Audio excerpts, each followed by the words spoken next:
앞선 영상에서는 젊은 정치인의 입장에서 정치에 뛰어들기 어렵게 하는 이유를 이야기해보았습니다. 영상의 말미에서 미리 말한 것처럼 오늘은 정치권이 젊은 사람들을 찾지 않는 이유에 대해서 이야기해보도록 하겠습니다. 젊은 사람들이 국회에 들어가야 한다고 주장하는 사람들의 말은 무엇일까요? 아마도 지금의 국회는 나이가 많은 사람들로만 구성되어 있으니까 젊은 사람들이 국회에 들어가서 젊은 사람들의 이해관계를 대변해야 한다는 주장이라 기성 정치인의 문법을 새롭게 싹 다 바꿔보라는 것으로 나누어서 이해할 수 있을 것입니다. 그런데 국회라는 곳은 너무나도 보수적인 곳이라서 신선한 시각을 필요로 하지 않는다는 점이 문제입니다. 이게 무슨 소리일까요? 국회는 법을 만드는 곳입니다. 법이라는 것은 기존에 하던 행동을 하지 못하게 하거나 하지 않아도 됐었던 것을 앞으로는 해야만 하게 바꾸는 것이죠. 그래서 국회는 변화를 만드는 공간이라고도 설명할 수 있습니다. 그런데 실제 생활에서 법과 같은 공식적인 변화는 어떻게 일어나나요? 맞습니다. 대부분 아주 천천히 그리고 가랑비에 옷 젖듯이 조금씩 바뀌게 됩니다. 특히 특정 지역이 아닌 국가 전체의 기준을 바꾸는 변화는 더더욱 천천히 일어날 수밖에 없죠.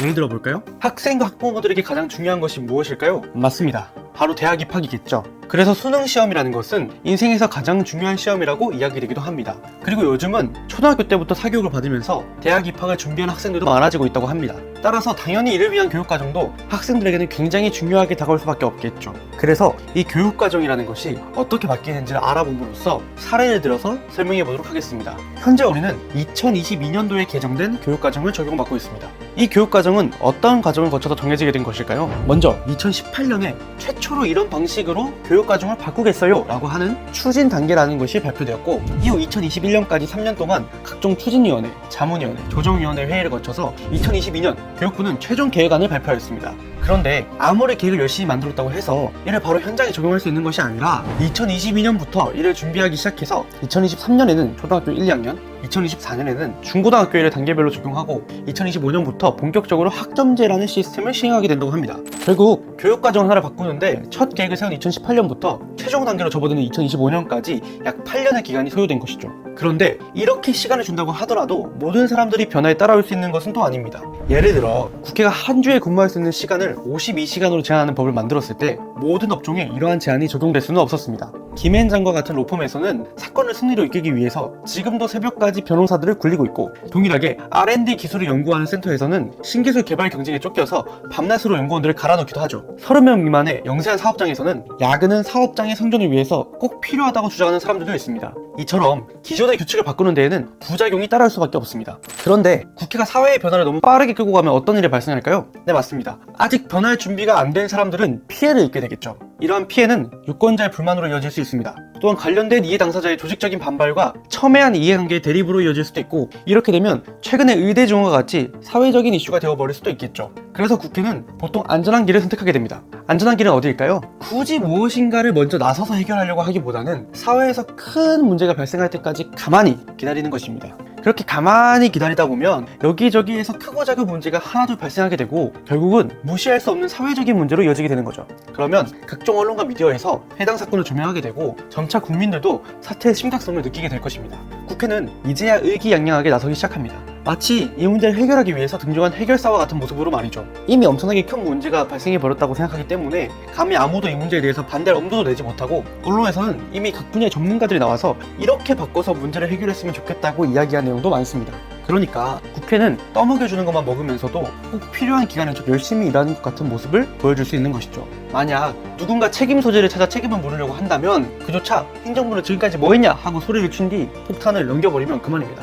국회는 최종적으로 책임지는 기관이 아니기 때문이죠. 이처럼 국회는 특정 정당의 핵심 이익과 관련된 사안이 아닌 이상 기본적으로 더 이상 일을 미룰 수 없을 때까지 일을 미루다가 사회 압력에 의해서 어쩔 수 없이 밀려가게 되는 공간이라는 것입니다. 따라서 국회는 이러한 이유들로 인해서 젊은 사람의 신선한 시각을 그다지 필요로 하지 않게 되는 것이죠. 신선한 시각을 필요로 하지 않는 것은 당에서도 똑같습니다. 정당의 입장에서 젊은 정치인은 당의 얼굴 마담일 뿐입니다. 이미 당은 당대표, 원내대표, 당내 핵심 권력층의 이익에 따라서 향하고자 하는 방향이 대부분 결정되어 있기 때문에 이미 정해져 있는 당의 입장을 얼마나 잘 포장해서 국민과 언론에 열심히 이야기해줄 수 있느냐로 젊은 정치인의 효용을 판단하곤 합니다. 이런 분위기라면 젊은 정치인은 결국 당의 충실한 스피커로 전락해버릴 수도 있겠죠. 핵심적으로 당끼리 의견이 갈리는 사안들은 대부분 일관적으로 당론이라는 것을 정해서 모두들 거기에 따르도록 합니다. 당론이라는 것은 형식적으로는 의원총회라는 것을 열어서 당대표와 원내대표의 제안 혹은 의원들 간의 토론으로 결정되게 됩니다. 그런데 국회에서는 선수라는 시스템이 있죠. 내가 몇 선이냐,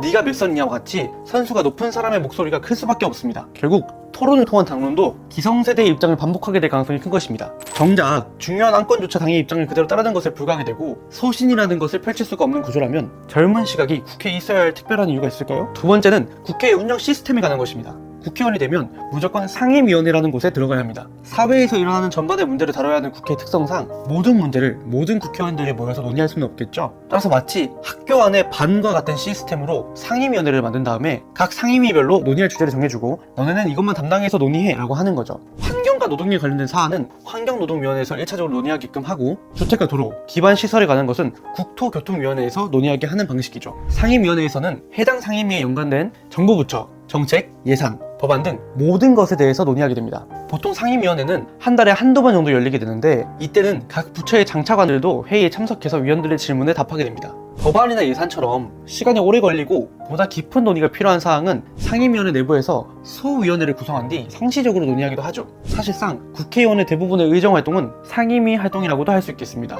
이처럼 전체 의정활동의 상당수를 차지하는 상임위원회 활동은 때로는 국회의원들에게 부담으로 다가오기도 합니다. 국회가 상대하는 정보만 해도 해당 분야에 대해서 최소 20년 이상, 평균 30년 정도 근무한 전문가들로 가득하죠. 말이라도 잘못했다가는 쉽게 들통이 나버리고 말겠죠? 그런데 상임위 회의는 공개하는 것이 원칙입니다. 국회 방송과 각 언론사에서 실시간으로 생중계를 하고 있는 탓에 국회의원의 지식과 수준이 쉽게 들통날 수밖에 없는 구조인 것이죠. 따라서 아무리 국회의원이 보좌진의 도움을 받는다고 해도 국회의원은 부담을 느낄 수밖에 없습니다. 그런데 만약 나이만 젊고 특정 이슈에 대해서 아무런 전문성이 없는 젊은 정치인이 있다면 이 정치인이 상임위에 들어가서 할 수 있는 일이 과연 무엇이 있을까요? 아무래도 전문가에 비해서는 발언과 행동의 영향력이 떨어질 수밖에 없겠죠. 개인적인 부끄러움을 뒤로 하더라도 안타깝게도 이 정도가 굉장히 심할 경우에는 같은 당 상임위 위원들에게 방해가 되는 존재로 전락할 수도 있습니다. 세 번째 이유는 비례대표 제도의 한계입니다. 청년 정치인은 정말 특별한 사정이 있지 않는 한 비례대표 국회의원으로 정치에 입성하는 경우가 많습니다. 비례대표는 지역구 국회의원과 달리 관리를 해야 할 지역구가 존재하지 않습니다.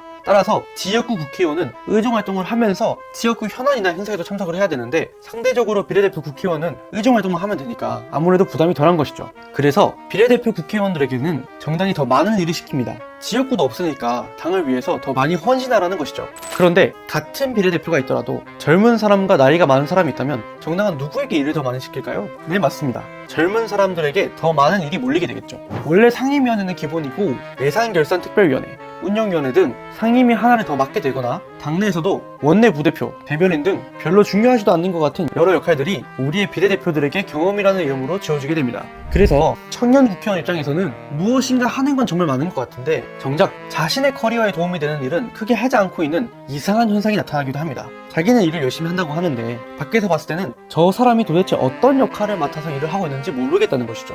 정치인 입장에서는 그냥 주어진 일을 쳐내기에도 바쁜데 여기서 새로운 것들에 대한 소신을 밝히고 이를 추진해 나갈 여유가 과연 이들에게 있을까요? 자연스럽게 다른 이슈들에 대한 관심이 줄어들 수밖에 없겠죠. 이렇게 자신이 대표하는 집단의 목소리도 내지 않게 된 젊은 국회의원은 자연스럽게 점점 국민의 관심에서도 멀어지게 됩니다.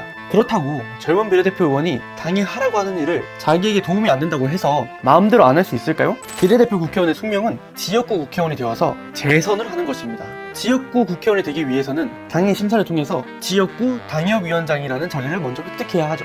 당협위원장이라는 자리는 지역구 국회의원 후보자가 되는 것이기 때문에 당연히 경쟁도 치열할 수밖에 없습니다. 심지어 비례대표 국회의원은 이미 당으로부터 은혜를 받았다고 보기 때문에 다른 사람들보다 당협위원장을 해야 하는 이유가 명확하지 않을 수도 있습니다. 밖에서는 욕심쟁이로 보일 수도 있다는 거죠. 이처럼 이미 경쟁이 치열한데 불리하기까지 한 상황에서 비례대표 의원이 당의 말에 토를 낼 수 있을까요? 당의 눈밖에 났다가는 당협위원장 심사에서 퇴짜를 맞을 확률도 높겠죠. 또 당의 입장에서도 일단 비례대표 한번 시켜봤는데 일을 시원찮게 못하는 것 같다고 생각하면 다음에도 국회의원을 꼭 시켜줘야 하는지에 대해서 의문이 들 수밖에 없을 것입니다. 이런 이유로 비례대표 국회의원은 4년이라는 임기를 거치면서 점점 당의 입장을 열심히 따르는 일명 거수기, 확성기로 바뀌게 되는 것이죠. 국회에서 초선 의원이 살아남기 위해서는 초선의 임기 4년을 어떻게 보내느냐가 정말 중요합니다.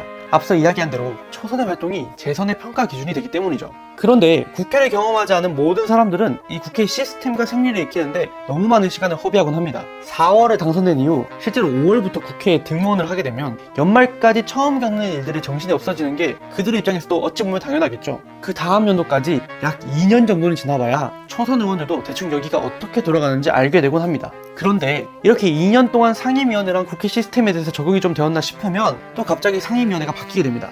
국회에서는 2년마다 상임위를 다시 배정하기 때문이죠. 새로운 상임위원회에서 새로운 부처를 상대하느라 또 1년 정도를 사용하고 나면 이제 임기 마지막 해만이 남아있습니다. 당장 내년 4월에 다시 선거를 치러하기 때문에 보통 4년 중 마지막 1년은 국회 활동의 중요성이 많이 떨어질 수밖에 없죠. 여기서 차이가 나오는 것이 바로 전문성입니다. 예를 들어 직업 공무원으로 어디 부처 국장까지 하고 온 사람이 국회의원이 된다면 그 사람은 자신의 전문 분야를 상임위로 받게 될 가능성이 큽니다. 국회 시스템을 잘 몰라도 해당 분야에 관해서는 이미 전문가이기 때문에 당에서도 관련 직책을 바로 맡을 수도 있죠. 또한 해당 이슈가 발생했을 때 앞서서 적극적인 역할을 할 수도 있겠습니다. 발언과 지적에도 자신감이 실릴 수밖에 없습니다. 심지어 아직 이전 직장과의 연결고리가 남아있다면 외부에서는 들을 수 없는 민감한 정보를 가장 먼저 얻을 수 있기도 하죠. 반면 특출나게 전문성을 갖지 못한 사람은 국회에 들어와서 게으르게 바뀔 가능성이 큽니다. 최소한으로 해야 하는 회의는 보좌진의 도움을 받아 어찌저찌 해내면 그만이라는 생각으로 바뀌게 되고, 마음만 먹으면 의정활동을 지원하는 여러 혜택과 의전만 받고 하고 싶은 일, 가고 싶은 회사만 골라서 갈 수도 있기 때문이죠. 그렇게 한두 해의 시간이 지나고 나면 진짜로 이 사람은 어떤 일을 하고 있는지도 모르겠는 초선 국회의원이 되기도 합니다. 괴물이 되는 거죠. 당연히 다음 선거에서 공천을 받을 확률은 떨어질 수밖에 없습니다. 나중에 선거가 임박해서 마음이 급해지더라도 그때는 돌이킬 수 없게 되어버리는 상황이 발생할 수 있습니다. 젊은 청년 국회의원이 필요 없는 마지막 이유입니다. 지금까지 젊은 국회의원이 몇 등장하면서 초반에는 언론의 관심을 많이 받았다가 점차 소리 소문 없이 사라지는 모습들이 많이 있어 왔습니다. 여기에는 당연하게 국회의원 개인의 문제도 있겠지만 보다 근본적인 부분에 대한 고민도 필요해 보입니다. 사람들은 젊은 정치인이 나오면 그 사람이 젊은 사람이기 때문에 젊은 국민을 대표해야 한다고 막연한 기대를 가지게 됩니다. 청년 정치인이라는 호칭에는 이러한 사람들의 기대가 은연중에 끼어있기도 하죠. 하지만 여러분, 이게 애초에 가능한 걸까요? 아니, 애초에 특정 세대를 대표한다는 정치인이 역사적으로 있기는 했나요? 우리가 이야기하는 젊음이라는 말에는 너무나도 많은 것들이 포함되어 있습니다. 젊은 층을 대표할 수 있는 사람은 누구일까요? 명문대를 나온 사람? 대학을 안 나온 사람? 취업을 해본 사람? 창업을 해본 사람? 남자? 여자? 서울 사람? 지방 사람? 또한 젊은 사람의 기준은 어디서부터 어디까지일까요? 또 여러분, 여성이라는 것을 대표하겠다고 나서는 정치인이 있다면 어떨까요? 혹은 남성을 대표하는 사람에 대해서 여러분은 어떤 감정을 느끼시나요? 이와 똑같이 나이라는 하나의 기준만을 가지고 전체를 대표할 수 있는 사람이 있을 것이라는 기대를 하는 것 자체가 문제일지도 모르겠습니다. 또 사람은 계속해서 나이를 먹을 수밖에 없습니다. 청년 정치인이라는 타이틀로 정치를 시작한 사람도 결국 시간이 흘러 다음 선거, 다다음 선거를 준비하면서는 더 이상 청년을 대표할 수 없는 나이를 마주하게 되는 순간이 올 수밖에 없겠죠. 오늘은 정치권에서 젊은 사람을 필요로 하지 않는 이유에 대해서 알아봤습니다. 영상을 보신 여러분들은 그 이유들에 공감이 가시나요? 아님 제가 생각하지 못했던 다른 이유를 떠올리게 되셨나요? 허나 분명해 보이는 것은 국회라는 복잡한 공간에서 오직 젊은만을 이용해서 할 수 있는 일은 생각보다 많지 않다는 점인 것 같습니다. 이러한 요인은 젊은 정치인 등장의 필요성을 낮추게 되는 이유로 이어질 수도 있는 것이죠. 이 외에도 젊은 국회의원으로서 짓는 한계는 셀 수 없이 많은 것이 현실입니다. 또한 우리는 미리 국회 시스템에 대해서 알아뒀을 때 큰 도움이 된다는 사실을 기억해야 합니다. 누구든지 초선 국회의원은 첫 임기 4년에 자신의 존재와 가치를 입증해야만 살아남을 수 있기 때문이죠. 또 청년 정치인들이 살아남기 위해서는 자신만의 전문성을 키워야 합니다. 전문성을 바탕으로 자신이 300명 중 1명으로서 국회에 들어가 있어야만 하는 이유를 만들어내고 국민들에게 이를 설득시켜야 하는 것이죠. 내가 왜 국회의원이 되어야 하는지, 국회의원이 되면 어떤 일을 해서 나라를 어떻게 발전할 수 있을지를 이야기하지 못하는 사람을 우리가 뽑아줘야 할 이유가 있을까요? 동시에 당이 아닌 국민의 지지를 받기 위해 노력해야 합니다. 물론 공천은 당이 주는 것이죠. 그런데 당이라고 하는 것이 항상 변하지 않고 고정되어 있는 것은 아닙니다. 특히 여당의 경우에는 하루가 멀다 하고 당대표와 원내대표가 지금도 바뀌고 있습니다.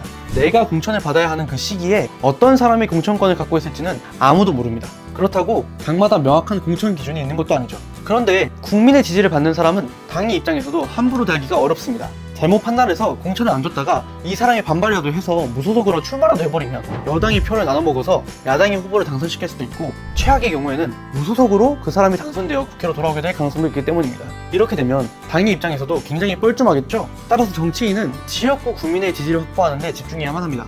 그럼에도 불구하고 기존 정치권에 대한 국민적 피로도가 상당한 것이 사실이고, 역사적으로도 젊은 정치인의 성장이 없었던 것이 아닙니다. 자신이 정치를 통해서 이루고자 하는 것이 무엇인지, 이를 어떻게 이뤄낼 것인지 깊게 고민한다면 일생일대의 기회를 잡았을 때 새로움을 보여줄 수도 있겠죠. 오늘의 영상은 어떻게 보셨나요? 여러분의 생각을 댓글로 남겨주세요. 그럼 저는 더욱더 농밀한 주제로 돌아오도록 하겠습니다. 감사합니다.